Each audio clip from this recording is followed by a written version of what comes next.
يقفل ما هيستي لكن وقت المريا أولا وحنا سلامية صحافة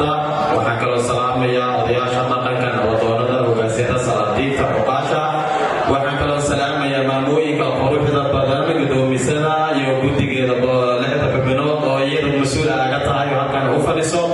قدها خروج هذا البرنامج أصلاً قومية السجاك إلى وطنها كمسؤولية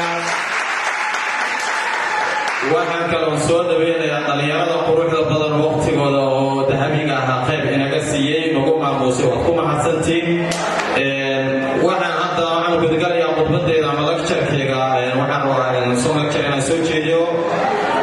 awalan horta iska kiibaro magacayga saddexaad waxaa la yidhahdaa Xuseen Said Cali Abuukar ku magacda Xuseen Aylo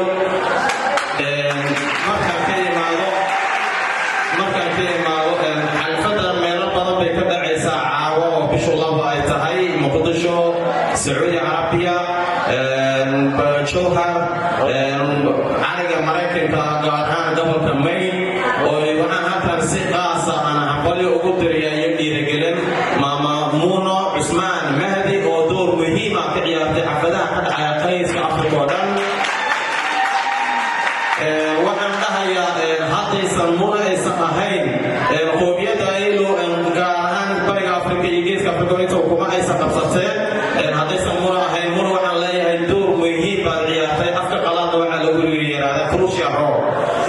مونو ماما مونو بقرتيني باتهاي سلطانتيني باتهاي وانا بكرة تاغمنا هاي سيدا قروحة بدن هذه موجي ميزان كلا هذا قومية السيال كليلو هذا بكرة تاغمتهاي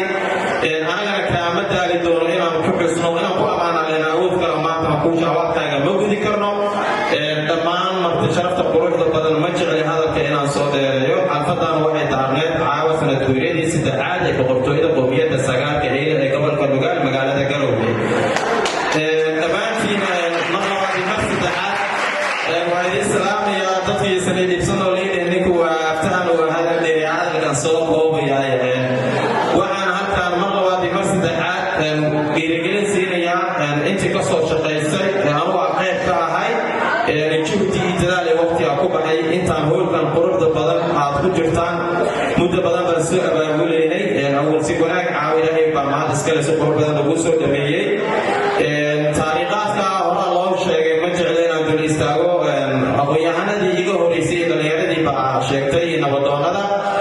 insha Allah waxaan bilaabi doonaa waa dareemayaa fariiqad ku caajisteen hablaha quruxda badan daansiga aad ugu dheerayaan heesooyin qurux badan oo maamuluna ay fangaraysan halkaan bay kaga soo deyn doonaan waxaan leeyahay maamuluna guul mar walba guul aniga maraykanka qofka kale joogta assalaamu calaykum wa rahmatullahi ta'ala wa barakatuh wa salaam ya dhabaantiin guul iyo gobonimo